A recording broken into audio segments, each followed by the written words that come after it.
परमेश्वर का धन्यवाद देता हूँ कि परमेश्वर ने हमें ये मौका दिया।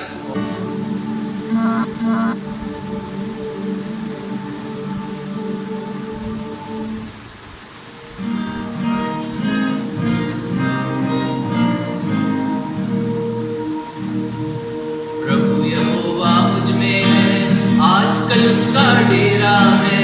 आपकी दीवार जैसे ही उसने मुझको घेरा है। प्रभु यहोवा मुझ में है, आजकल उसका डेरा है। आपकी दीवार जैसे ही उसने मुझको घेरा है।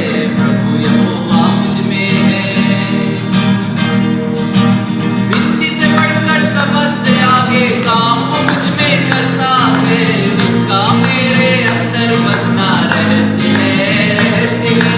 विनती से बढ़कर समझ से आगे काम वो मुझ में करता है। उसका मेरे अंदर बसना रहस्य है, रहस्य है। प्रभु यहोवा मुझ में है, आजकल उसका डेरा है। आपकी दीवार जैसे ही उसने मुझको घेरा है। प्रभु यहोवा मुझ में है, आजकल उसका डेरा है। आपकी दीवार जैसे ही उसने मुझको घेरा है। प्रभु यहोवा मुझ में है, मेरा प्रभु यदि आग है तो मैं उसकी पुतली हूँ। जो कोई मुझको छूता है उसकी पुतली छूता है। मेरा प्रभु जी आग है तो मैं उसकी पुतली हूँ। जो कोई मुझको छूता है प्रभु की आंखें छूता है। प्रभु यहोवा मुझ में है, आजकल उसका डेरा है। आपकी दीवार जैसे ही उसने मुझको घेरा है। प्रभु यहोवा मुझ में है, आजकल उसका डेरा है। आपकी दीवार जैसे ही उसने मुझको घेरा है। प्रभु यहोवा मुझ में है, पराक्रमी है मेरा प्रभु, मुझको शस्त्र बनाता है। मुझको धनुष का तीर बनाकर शत्रु को हराता है। पराक्रमी है मेरा प्रभु, मुझको शस्त्र बनाता है।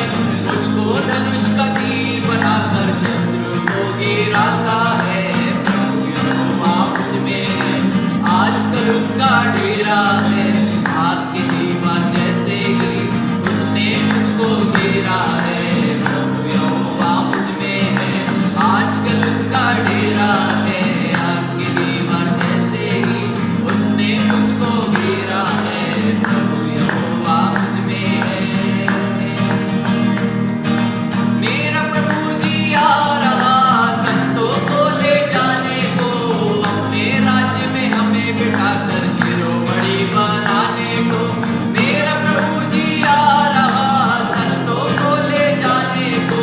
अपने राज्य में हमें बिठाकर शिरोमणि बनाने को। प्रभु यहोवा मुझ में है, आजकल उसका डेरा है।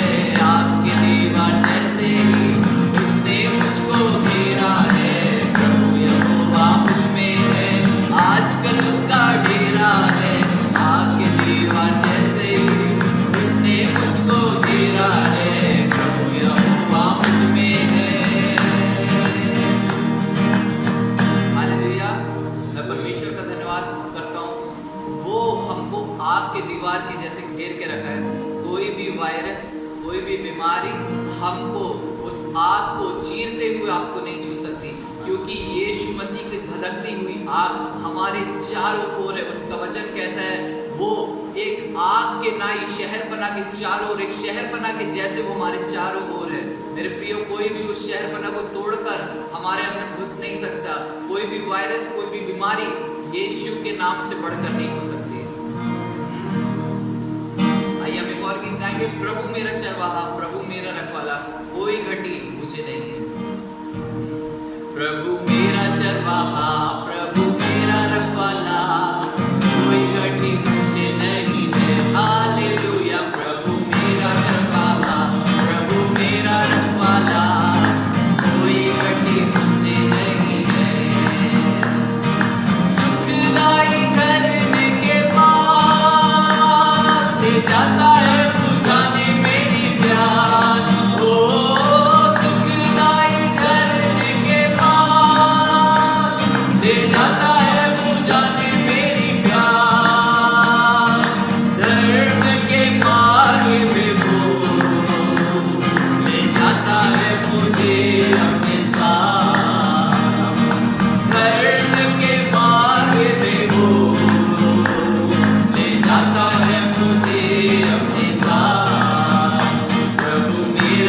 महाप्रभु मेरा रखवाला, कोई घटी मुझे नहीं है।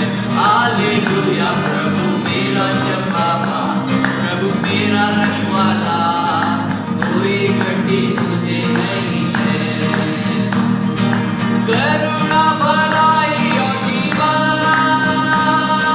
निश्चय मेरे साथ रहेगा। करुणा भलाई और जीवन निश्चय मेरे साथ रहेगा। अपने प्रभु के भवन में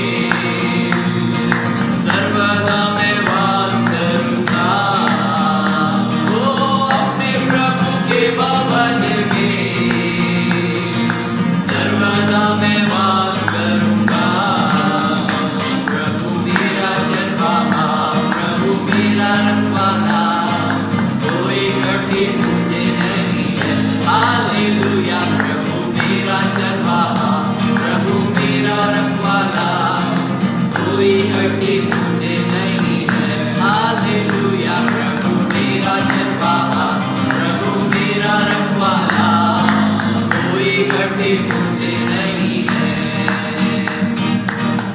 हालेलुया, प्रभु हमारा चरवाहा है। इस समय कई लोगों को घटी है, कई लोगों को कमी है, लेकिन आप और मैं स्वस्थ पाए जाते हैं। ये उस चरवाहे की विश्वास योग्यता है मेरे प्रियो।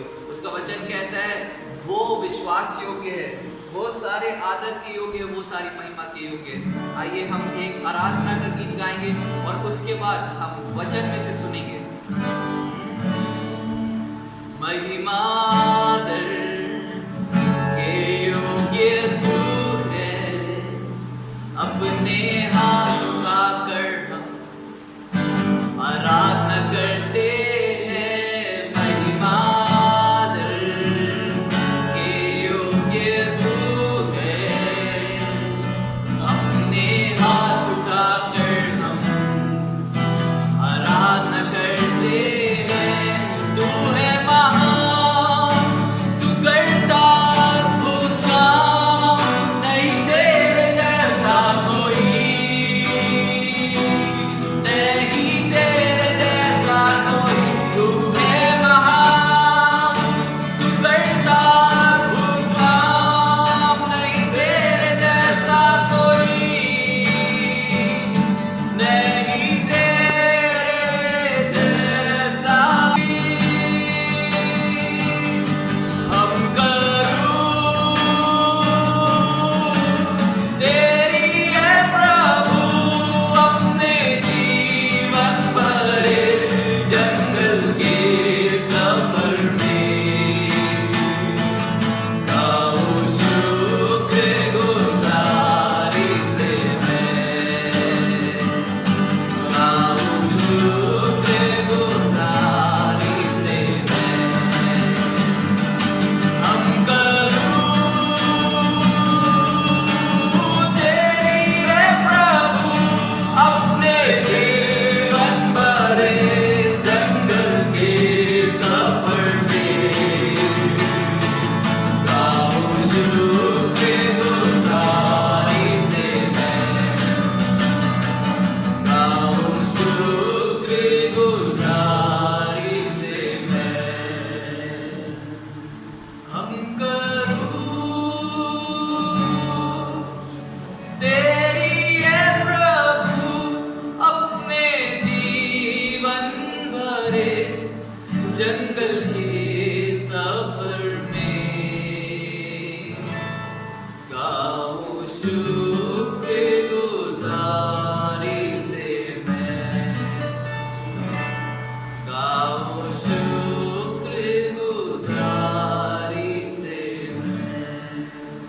पिता, हम आपका धन्यवाद करते हैं इस सफर में, इस जंगल के इस सफर में। पिता, हमारे जीवन में जब बहुत उतार चढ़ाव आते हैं, हम एक बात को कभी नहीं भूलेंगे, हम आपकी शुक्रगुजारी करते रहेंगे पिता, हम आपका धन्यवाद करते रहेंगे पिता, क्योंकि आपकी करुणा के कारण हम जीवित हैं पिता, हम जीवित पाए जाते हैं।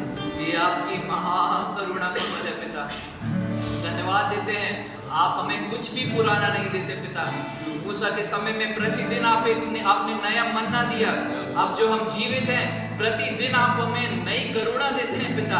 आप हमें कुछ भी पुराना नहीं देते, आप हमें सब कुछ नया देते हैं। तो आज के दिन हम फिर से नए रूप से अपने आप को आपके प्रति समर्पित करते हैं पिता। जो वचन बोला जा रहा है उसको हम ग्रहण करने के लिए अपनी आत्मा को खोलते हैं, अपने मस्तिष्क को हम शून्य करते हैं पिता, और आपकी आवाज को हम सुनने पाए, आपका वचन हमें झंझोड़ने पाए, रिवाइव करने पाए पिता, आपके प्रेम से भरने पाए, आपके और नजदीक ले जाने पाए पिता। जो भी व्यूअर्स देखते हैं, यीशु मसीह के नाम से मैं उनके शरीर के ऊपर चंगाई की घोषणा करता हूँ। वो जैसे इस वीडियो को देखे वो चंगे हो जाए, वो स्वस्थ हो जाए, उनके बंधन टूट जाए, उनकी परिस्थितियां बदल जाए।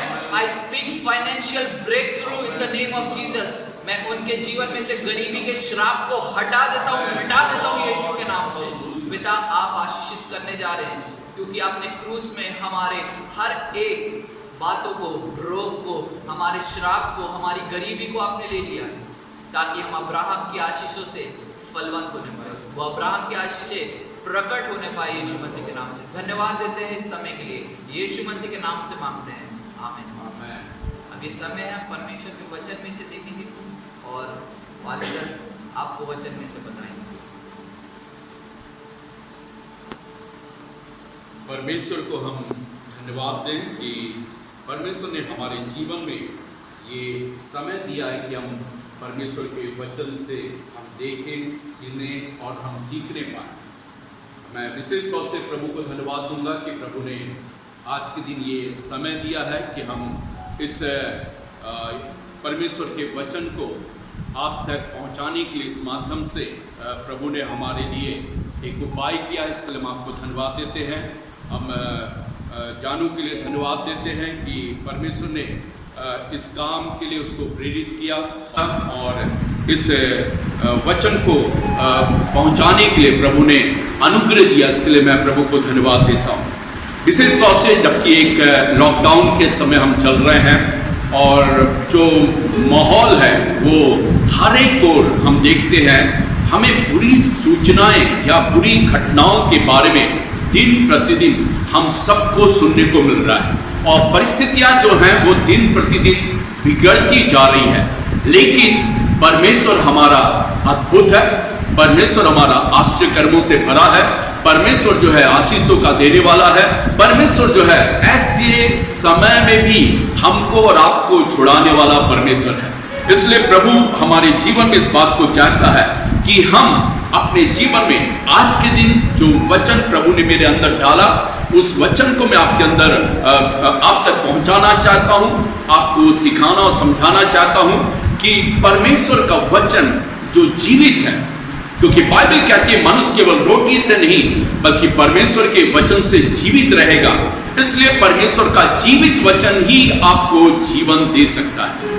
इसलिए हम प्रभु के जीवित वचन को लेकर आप तक आते हैं और हम विश्वास करते हैं कि परमेश्वर आप जितने सुनने वाले हैं हर एक को प्रभु आशीष देगा, एक छुटकारा देगा, आपके विश्वास को बढ़ाएगा, आपको आनंदित करेगा, आपको जीने का एक नया स्टाइल देगा ताकि आप प्रभु में जीने पाए और परमेश्वर की महिमा करने पाए। मेरे प्रियो, ये लॉकडाउन हमारे जीवन के लिए, लोगों के जीवन के लिए, दुनिया के लिए एक बड़ी विपत्ति है, लेकिन तो भी हम ऐसी परिस्थिति में भी एक बात कह सकते हैं, ये सारी परिस्थितियों में भी परमेश्वर जो है वो हमारी सहायक है, वो हमारा ढाल है, वो हमारी चट्टान है, वो हमारा छिपने का स्थान है और हम जब उसके पास आते हैं वो हमें पूरी रीति से सुरक्षित करता है। मेरे प्रियो, आज जिस टॉपिक को मैं आपके साथ बांटना चाहता हूं वो विषय जो है, किसी भी बातों पर जय पाने के लिए आपका अंगीकार सच्चा होना चाहिए। किसी भी बातों पर आपको यदि जय पाना है तो आपका अंगीकार भी एकदम सच्चा होना चाहिए। हम कई बार अपने जीवन में कई बातों में जय पाना चाहते हैं लेकिन अंगीकार सच नहीं रहता।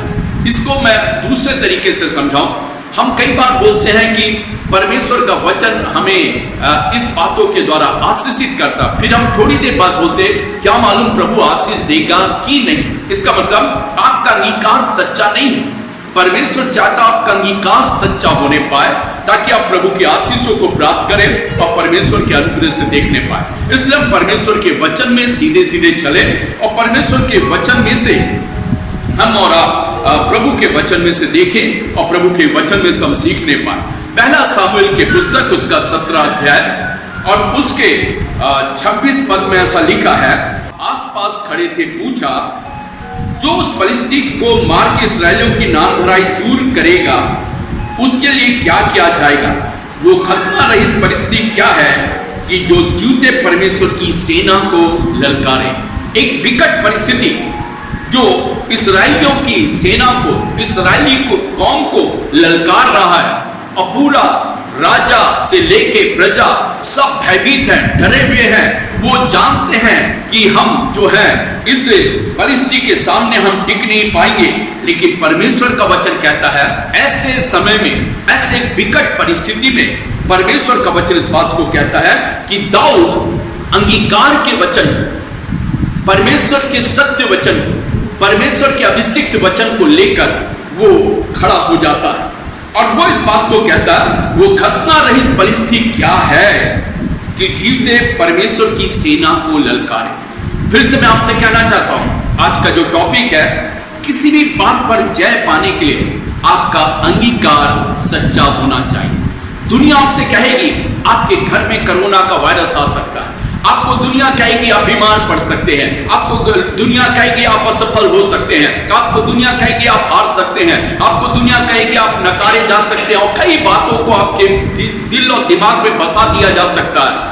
लेकिन यदि आपके पास सच्चा और जीवता और अद्वैत परमेश्वर है तो आपका अंगीकार भी सच्चा होगा। परमेश्वर आज मेरे और आपके जीवन में चाहता है, दाऊद के पास इस परमेश्वर के साथ रहने का अनुभव और इसलिए उस अनुभव में होकर वो इस बात का घोषणा कर देता है या इस बात को वो लोगों के सामने, इस्राएलियों के सामने इस बात को वो बता देता है कि वो इस बात को कहता है कि जो उस फलिस्ती को मार के इस्राएलियों की नामधराई दूर करेगा उसके लिए क्या किया जाएगा? वो खतना रहित फलिस्ती क्या है कि जो जूते परमेश्वर की सेना को ललकारे। आप देखिए 27वें पद को जब धीरे से आप नीचे आते और देखते हैं, लिखा है तब लोगों ने उससे वही बातें कही, अर्थात ये कि जो कुछ से मारेगा उससे ऐसा किया जाएगा। कुछ आशीषों को, कुछ राजा की ओर से भेंट को जो है वो दिया जाएगा। लेकिन इस समय दाऊद के दिमाग में भेंट पाने की नहीं, लेकिन जय पाने की एक बड़ी अभिलाषा, एक जय पाना चाहता वो अपने जीवन में।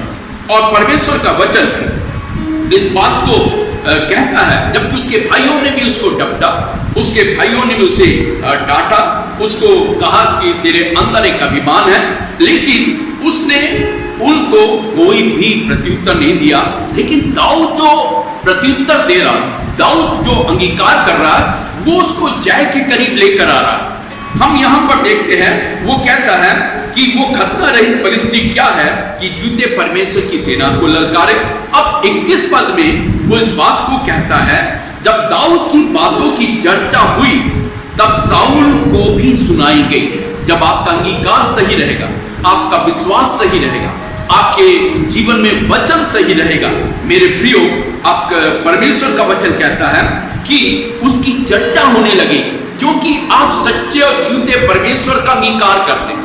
आप झूठे परमेश्वर के बारे में बोलते हैं, आप झूठे परमेश्वर के वचन से बोलते हैं, आप झूठे परमेश्वर को महिमा देते हैं, इसलिए आपकी चर्चा अपने आप होने लगती है। और यहां पर हम देखते हैं, तब दाऊद की बातों की चर्चा हुई, साउल को भी सुनाई गई और उसने उसे बुलवा भेजा। तब दाऊद ने साउल से कहा, किसी मनुष्य का मन उसके कारण कच्चा ना हो, तेरा दास जाकर उस फलिस्ती से लड़ेगा। दाऊद साउल से क्या कह रहा? किसी का मन, तेरा मन जो है कच्चा ना हो, या मनुष्य का मन कच्चा ना हो, तेरा दास जाकर फलिस्ती से लड़ेगा।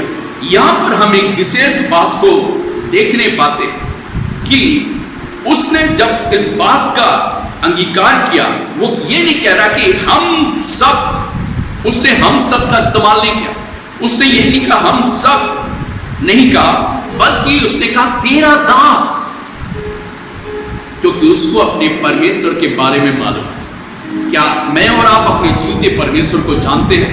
ऐसे एक लॉकडाउन के समय में, ऐसी परिस्थितियों में मेरे मसीह भाई बहन, मेरे विश्वासी भाई बहन, मेरे प्रभु को जानने वाले लोग, क्या आप अपने परमेश्वर को जानते हैं? दाऊद ऐसी परिस्थिति में अपने परमेश्वर को जानता है और इसलिए दाऊद इस बात को कहता है कि मनुष्य का मन उसके कारण कच्चा ना हो, तेरा दास जाकर उस परिस्थिति से लड़ेगा। उसको मालूम है कि परमेश्वर उसके साथ है। मेरे प्रियो, आज आपके और मेरे जीवन के लिए एक प्रश्न है, क्या आप अपने परमेश्वर को जानते हैं? क्या आपका परमेश्वर आपके संग है?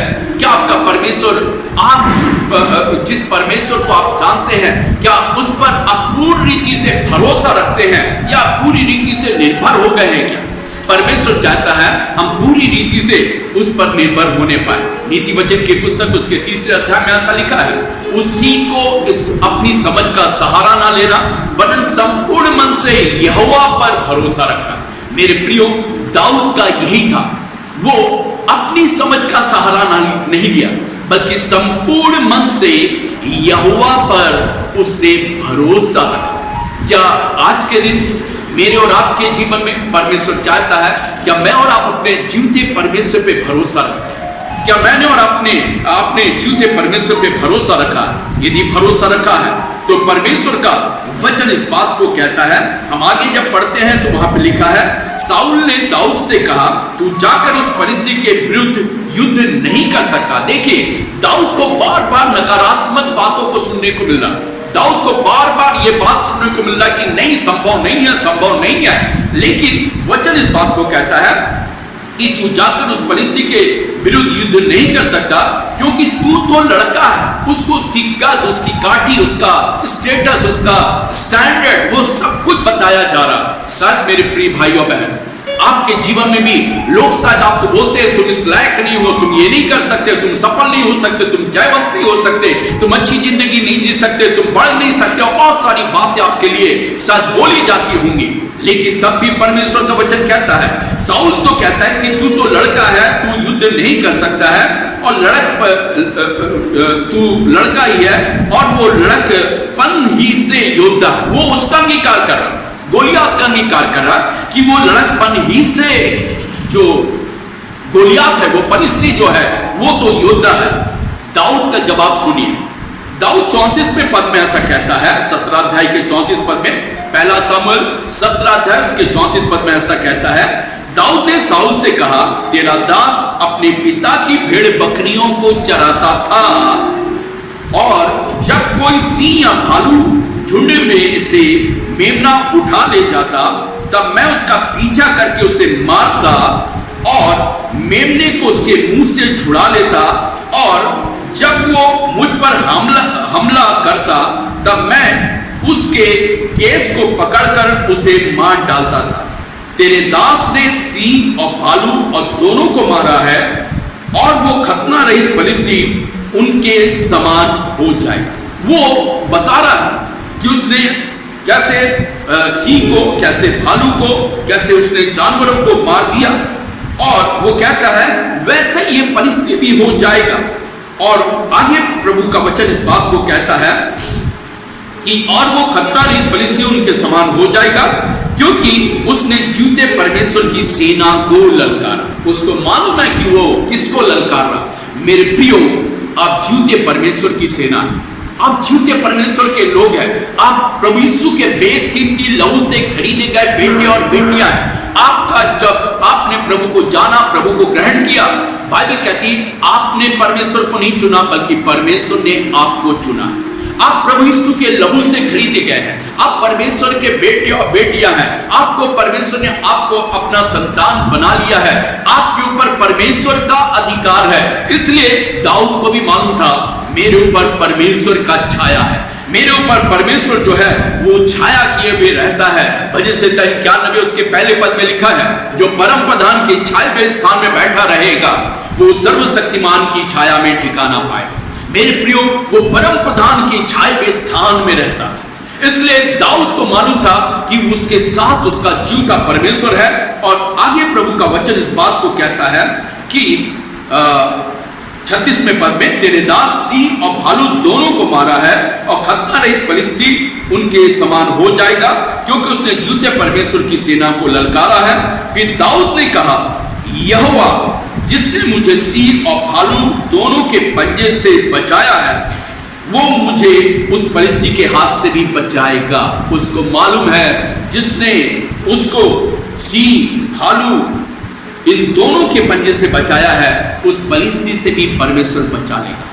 मेरे प्रियो, इस कोरोना वायरस के समय में, इस लॉकडाउन के समय में आपका बचाने वाला आपके साथ है, आपका बचाने वाला आपके परिवार में है, आपका बचाने वाला आपके बच्चों के साथ है, आपका बचाने वाला आपके साथ साथ रह रहा है। हमें इन दिनों में डरने की जरूरत नहीं है, बल्कि इस लॉकडाउन के समय में अपने घर पर रहते हुए परमेश्वर के आराधना और स्तुति करते रहने का, प्रभु को महिमा देने का, बार बार इस बात का अंगीकार करने का कि जो परमेश्वर आज तक मुझको बचाया है, वो आगे भी मुझको बचाएगा, आगे भी मुझको छुड़ाएगा, आगे भी मुझको लेकर चलेगा, आगे भी मेरी सहायता करेगा, आगे भी मुझे जयवंत करेगा। ये मेरा और आपका दाऊद के समान अंगीकार होने पर शाऊल ने दाऊद से कहा, जा यहोवा तेरे साथ रहे। जब आपका अंगीकार सही रहेगा तो आपको नकारात्मक से सकारात्मक बातें सुनाई पड़ना शुरू हो जाएंगी। जब लोग ना ना करते हैं और आप हाँ हाँ करते हैं, उसके बाद आपको एक हाँ की आवाज आएगी, वो और किसी का नहीं लेकिन आपके जूते परमेश्वर का होगा। और जूते परमेश्वर ने शाऊल के मुंह में इस बात को डाल दिया और शाऊल ने दाऊद से कहा, जा यहोवा तेरे साथ रहे। तब शाऊल ने अपने वस्त्र दाऊद को पहनाए। फिर एक अड़ंगा दाऊद के जीवन में आ रहा। दाऊद को उसने अपने वस्त्र पहनाए, पीतल का टोप पहना दिया और उसके सिर पर रख दिया, झिलम उसको पहनाया गया। तब दाऊद ने उसकी तलवार वस्त्र के ऊपर कसी और चलने का यत्न किया। उसने तो उनको ना परखा था, इसलिए दाऊद ने शाऊल से कहा, इन्हें पहने हुए मुझसे चला नहीं जाता। अब दूसरे का आवरण लेके, दूसरे की धार्मिकता लेके, दूसरे की प्रार्थना लेकर, दूसरे का अभिषेक लेकर आप स्वयं नहीं बढ़ सकते। आपको स्वयं को अपने जीवन में आपको अपने तरीके से बढ़ना। हम दूसरों की नकल करके हम अपने जीवन में सफल नहीं हो सकते। हमको अपना व्यक्तित्व मालूम है, हमको अपना अस्तित्व मालूम है, हमको अपना तरीका मालूम है, हमको अपने तरीके में रहने की जरूरत है।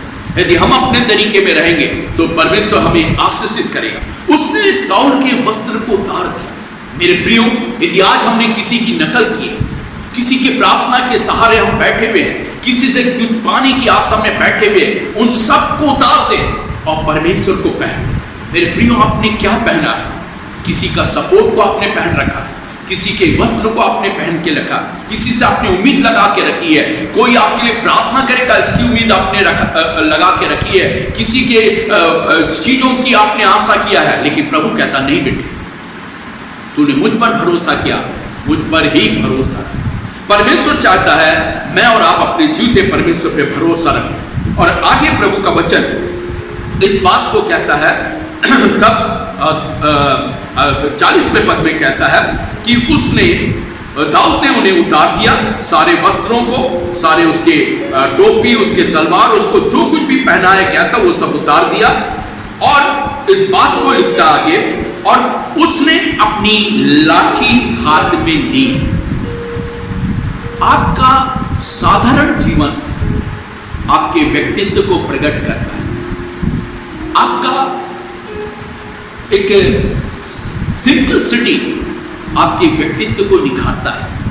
परमेश्वर का वचन इस बात को कहता है, तब उसने अपनी लाठी हाथ में ली, नाले में से 5 चिकने पत्थर छांट कर अपनी चरवाही की थैली में रखा, अर्थात झोले में रखे, अर्थात गोफन हाथ में लेकर फलिस्ती के निकट पहुंच गया।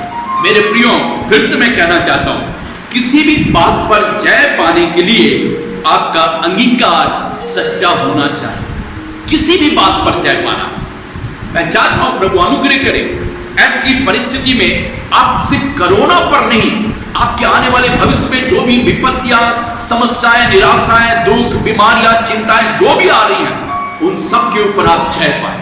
यह मेरी प्रार्थना, यह हमारी प्रार्थना है कि परमेश्वर आपको सब बातों पर जय पाए। लेकिन जय पाने के लिए आपके पास प्रभु यीशु मसीह के वचन के द्वारा अंगीकार होना जरूरी है। इसलिए प्रभु का वचन रोमियो की पत्री उसके 10वें अध्याय के 17वें पद में लिखा है, विश्वास सुनने से और सुनना मसीह के वचन से होगा। आप जितना ज्यादा परमेश्वर के वचन को सुनेंगे उतना ही ज्यादा आपका विश्वास बढ़ेगा, और जब विश्वास बढ़ेगा आपका अंगीकार बढ़ जाएगा, और आपका अंगीकार जब बढ़ेगा आप प्रभु की आशीषों को और परमेश्वर के चमत्कार को आप अपने जीवन में देखने पाएंगे। वचन इस बात को कहता है कि वो उसने 40वें पद में, तब उसने अपनी लाठी हाथ में ली, नाले में से 5 चिकने पत्थर छांटकर अपनी चरवाही की थैली अर्थात अपने झोले में रखे, अपना गोफन हाथ में लेकर पलिश्ती के निकट गया। और उसके बाद 41वें पद में ऐसा लिखा है कि दाऊद ने गोलियत को मार दिया। 41 पद कहता है, पलिश्ती चलते चलते दाऊद के निकट पहुंचने लगा, जो जन उसकी बड़ी ढाल लिए था। देखिए, गोलियत की ढाल गोलियत लेके नहीं चल रहा, लेकिन कोई और लेकर चल रहा। मानी वो एक वीर योद्धा है, लड़कपन से बचपन से उसको युद्ध की कला और सारी बातें आती है, लेकिन और उसके अस्त्र शस्त्र को ढोने वाले लोग अलग हैं, और उसके अस्त्र शस्त्र को लेकर चलने वाले लोग अलग हैं। और वचन कहता है, जब पलिश्ती ने दृष्टि करके दाऊद को देखा तो उसे तुच्छ जाना। यहां पर भी हम देखते हैं दाऊद अंगीकार ही करता जा रहा है, लेकिन नकारात्मक बातें कहीं ना कहीं से घुसकर चली आ रही है। यहां पर देखते हैं कि गोलियत भी क्या कर रहा है, उसको तुच्छ जान रहा है, उसको तुच्छ जान रहा है। और वचन कहता है क्योंकि वो लड़का ही था, उसके मुंह पर लाली छलकती थी और वो सुंदर था, उसकी जो गुण था, उसकी जो खूबसूरती थी, उसकी जो जीवन का जो दिखावा था, उसमें क्या था, लड़कपन था। दूसरी बात, उसके मुंह में लाली झलकती थी, और तीसरी बात, वो सुंदर था। तब पलिश्ती ने दाऊद से कहा, क्या मैं कुत्ता हूं? मैं फिर से कहता हूं, आपका अंगीकार सच्चा होना चाहिए। यहां गोलियत का अंगीकार देखिए, वो अपने आप को क्या कहता है, क्या मैं कुत्ता हूं?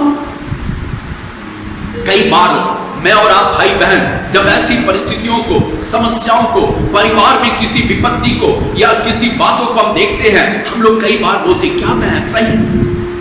क्या मेरे जिंदगी में कुछ आशीष नहीं होगी? क्या मैं नहीं पढ़ पाऊंगा तो मैं कभी जिंदगी में सफल नहीं होऊंगा, मैं कभी भी जयवंत नहीं होऊंगा, मैं कभी भी अच्छा जीवन नहीं जी पाऊंगा, कभी भी मैं अच्छे रीति से रह नहीं पाऊंगा, कभी भी मैं अच्छा नहीं खा पाऊंगा। और कई प्रकार की बातों को बोल के हम अपने आप को इस गोलियत के समान कमजोर कर लेते। गोलियत 9 फुट का था, उसके पास सब प्रकार की निपुणता थी, लेकिन निपुणता के बीच उसके मुंह से एक नकारात्मक बातें उसको कमजोर कर देता है। और वचन इस बात को कहता है, साफ साफ प्रभु के वचन में लिखा, क्या मैं कुत्ता हूं, तू लाठी लेकर मेरे पास आता है? तब पलिश्ती अपनी देवताओं के नाम लेकर दाऊद को कोसने लगी। ना सिर्फ उसने उसको तुच्छ ठहराया, लेकिन उन्होंने अपने देवताओं का नाम लेकर दाऊद को कोसने लगे। मेरे प्रियो, आज आपको कई लोग कोसने वाले संसार में पाए जाते हैं। अलग अलग प्रकार से आपकी उन्नति किसी को देखा नहीं जाता, आपकी बढ़ोतरी किसी को देखा नहीं जाता, आपकी तरक्की किसी को नहीं देखा जाता, आपकी सफलता किसी को, वो आपको कोसते रहते हैं, चाहे वो सामने चाहे पीठ पीछे आपको कोसते रहते हैं। और जब ये सारी बातें आती है हम कई बार निराश भी हो जाते हैं। लेकिन दाऊद यहां पर हम देखते हैं, दाऊद को उन्होंने कोसना शुरू किया। और 44वें पद में कहता है 44 में, फिर पलिश्ती ने दाऊद से कहा, मेरे पास आ, मैं तेरा मांस आकाश के पक्षियों और वन पशुओं को दे दूंगा। वो पलिश्ती क्या कह रहा, मेरे पास आ, मैं क्या करूंगा, मैं तेरा मांस आकाश के पक्षियों और वन पशुओं को दूंगा। देखिए गोलियत अभी क्या बोला, पहले अपने आप को कुत्ता बोलता है, फिर हम देखते हैं उसकी जो पलिश्ती सेना है उसको कोसने लगते हैं दाऊद को। फिर हम देखते हैं कि यहाँ पे फिर गोलियत क्या बोलता है कि मैं क्या करूंगा, तेरे मांस और आकाश की पक्षियों वन पशुओं को दे दूंगा। दाऊद ने पलिश्ती से कहा, तू तो तलवार और भाला और सांग लिए हुए मेरे पास आता है, परंतु मैं सेनाओं के यहोवा के नाम से तेरे पास आता हूं। वो क्या क्या लेकर आ रहा, भाला लेकर आ रहा, तलवार लेकर आ रहा, सांग लिए हुए उसके पास आता है, अपनी सेना लेकर उसके पास आता है। लेकिन यहां कहता है परंतु मैं, वो अपने आप को रिप्रेजेंट कर रहा है। मेरे प्रियो, आप अपने परमेश्वर के सामने क्या अपने आप को आप रिप्रेजेंट करते हैं? क्या आप अपने आप को प्रभु के सामने इस बात को कहते हैं प्रभु मैं यहां पर हूं, परमेश्वर मैं ही हूं, प्रभु मैं हूं? अपने आप को परमेश्वर के सामने रखे मेरे प्रियो। इसलिए नहीं कि आपकी ओहदा बहुत बड़ा है, इसलिए नहीं कि आपके पास बहुत कुछ है, लेकिन इसलिए क्योंकि प्रभु में से आप निकले, इसलिए प्रभु के सामने आप इस बात को रखें और दुनिया के सामने भी रखें कि मैं यहां पर हूं। और वचन इस बात को कहता है कि उसने इस बात को कहा कि परंतु मैं सेनाओं की यहोवा के नाम से तेरे पास आता हूं। वो कहता है मैं सेनाओं के यहोवा के नाम से, उसने अपने परमेश्वर को सामने रखा। उसने अपनी निपुणता को, भालू को मारने को, सींग के मारने को, गोफन चलाने को उसने नहीं लिया, लाठी की ताकत को उसने नहीं बोला, लेकिन उसने एक चीज बोला मैं यहोवा के नाम से। मेरे प्रियो, आप अपने अस्तित्व को भूल जाए और परमेश्वर के अस्तित्व को अपने जीवन में ऊंचा करें, परमेश्वर के अस्तित्व को अपने जीवन में बढ़ने दें, परमेश्वर के अस्तित्व को लेकर जिए, और तब परमेश्वर जो है वो आपको आशीष देगा। और वचन ऐसा कहता है कि तूने जीवते परमेश्वर, तू जो इस्राएल का सेना परमेश्वर है उसी को तूने ललकारा है। और 46 पद कहता है आज के दिन यहोवा तुझको मेरे हाथ में कर देगा। अंगीकार देखिए, फिर से मैं कहता हूं किसी भी बातों पर जय पाने के लिए आपका अंगीकार सच्चा होना चाहिए। उसके अंगीकार को देखिए कि वो कहता है यहोवा तुझको मेरे हाथ में कर देगा और मैं तुझको मारूंगा। दाऊद नहीं मारा, दाऊद के पीछे सेना थी या नहीं थी मुझे नहीं मालूम, लेकिन इस बात को मैं जानता हूं दाऊद ने ही गोलियत को मारा। और आगे कहता है और तेरा सिर तेरे धड़ से मैं क्या कर दूंगा, अलग कर दूंगा। अंगीकार देखिए, पहली बात वो कहता है यहोवा तुझको मेरे हाथ में कर देगा। दूसरी बात कहता है कि और तेरा कर देगा और मैं तुझको मारूंगा, दूसरी बात। तीसरी बात कहता है तेरा सिर तेरे धड़ से मैं अलग करूंगा। मैं आज के दिन फलिस्ती सेना के 100 आकाश के पक्षियों, पृथ्वी के जीव जंतुओं को दे दूंगा, तब समस्त पृथ्वी के लोग जान लेंगे इस्राएल में सिर्फ एक ही परमेश्वर है। मेरे प्रियो, आप आनंदित हो जाए इस लॉकडाउन में। दुनिया कह रही है, दुनिया पर कहर बरसा हुआ है, लोगों के ऊपर तूफान के समान ये कोरोना वायरस आ रहा है, लेकिन मैं आपको आज आनंदित करना चाहता हूं, उत्साहित करना चाहता हूं, जयवंत करना चाहता हूं, आपके विश्वास को बढ़ाना चाहता हूं कि आज आप ये कह सकते हैं समस्त पृथ्वी के लोग जान लेंगे इस्राएल में एक परमेश्वर है, मसीहों के बीच में एक परमेश्वर है, वो विश्वास करने वालों के बीच में एक परमेश्वर है। और वचन यह बात को कहता है ये समस्त मंडली जान लेगी यहोवा तलवार या भाले के द्वारा जयवंत नहीं करता है। यहोवा तलवार या भाले के द्वारा जयवंत नहीं करता, इसलिए कि संग्राम तो यहोवा का है, वही तुम्हें हमारे हाथ में कर देगा। वो कहता है यहोवा भाले या तलवार के द्वारा जयवंत नहीं करता। मेरे प्रियो, हमारी जो लड़ाई है वो भाले और तलवार के साथ नहीं है।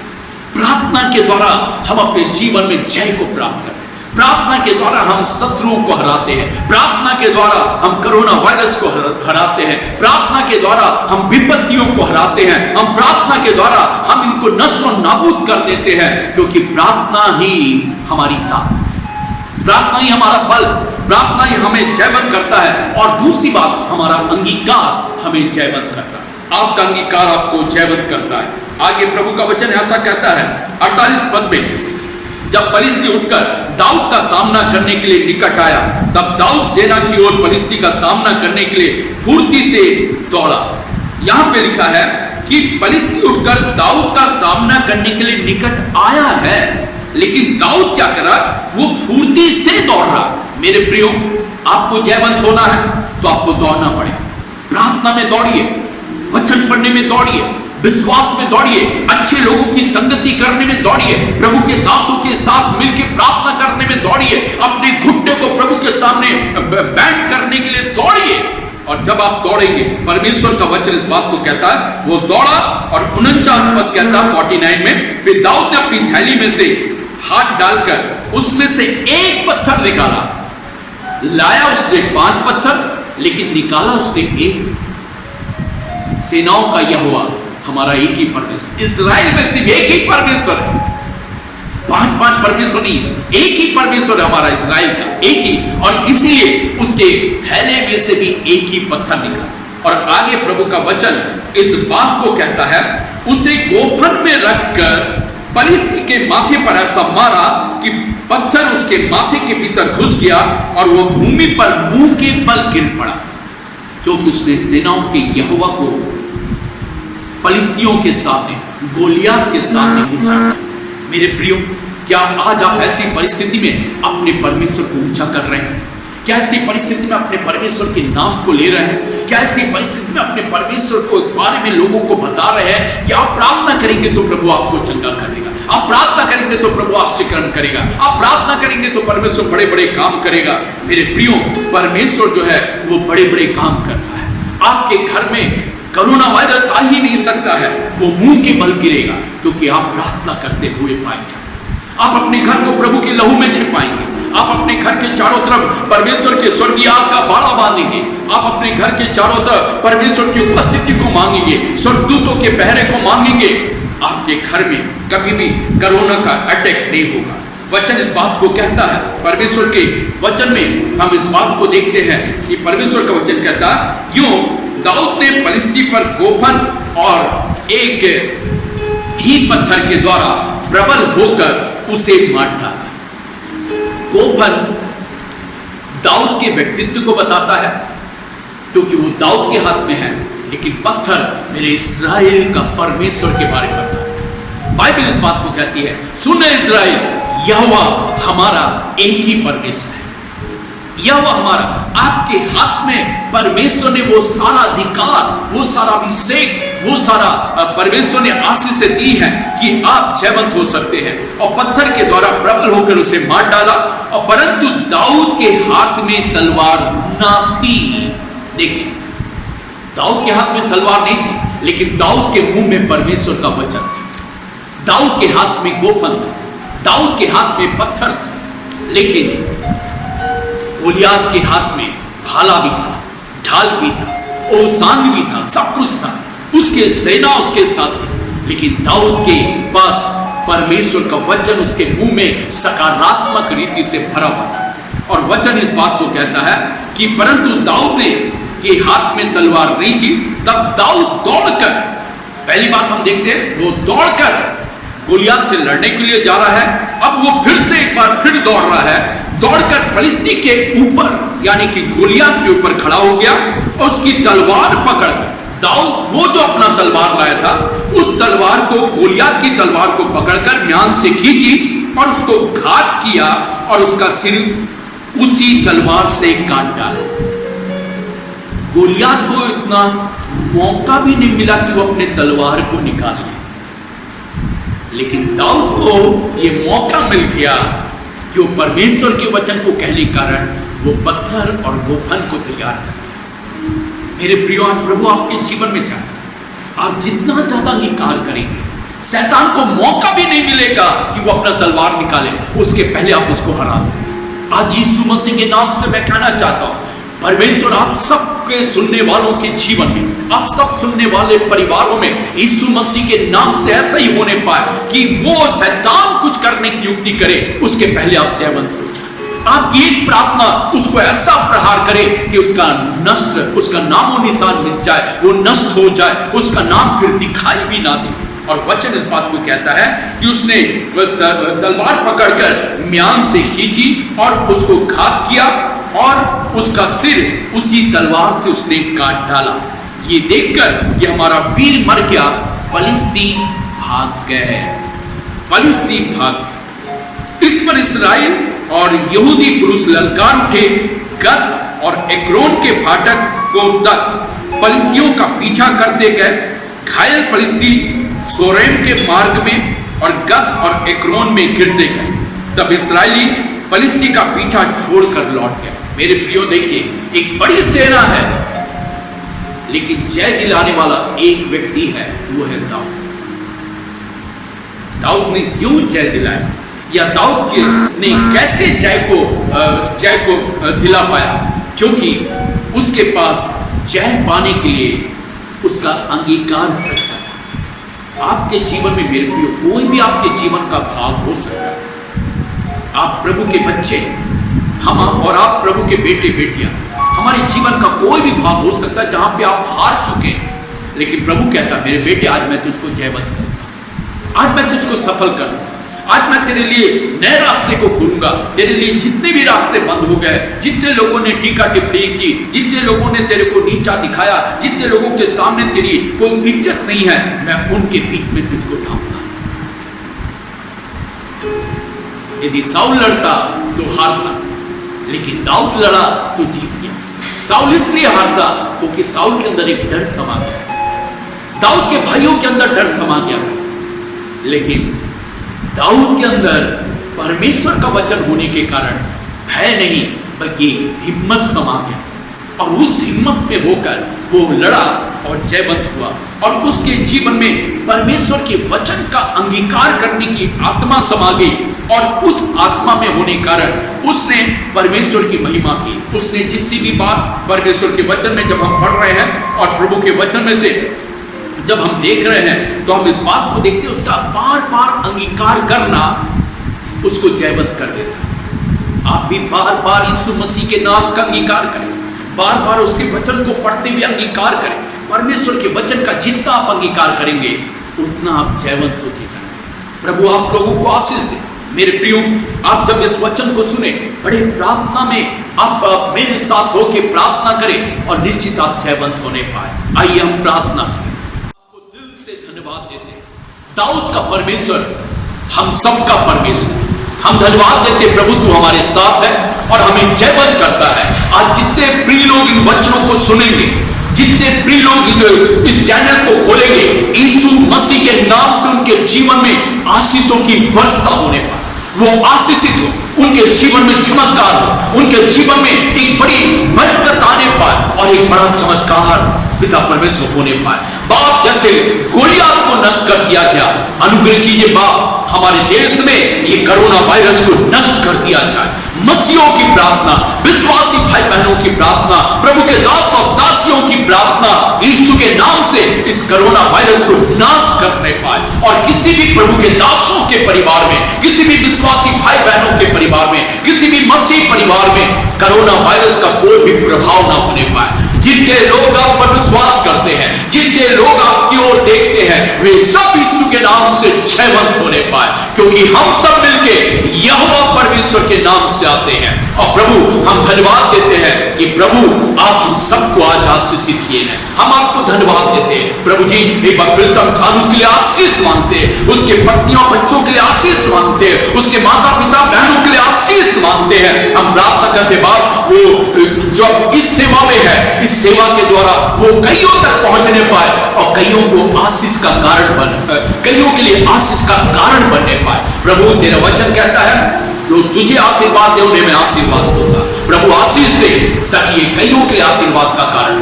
प्रभु आपने प्रार्थना सुना, धन्यवाद, सारी महिमा आप लीजिए। एक बार फिर से प्रभु इस चैनल के लिए, इस संगति के लिए हम आपको धन्यवाद देते। जितने लोग सुन रहे हैं प्रभु उन सब के लिए धन्यवाद देते। एक एक को आशीष दे और अपनी महिमा ले प्रभु यीशु मसीह के नाम से।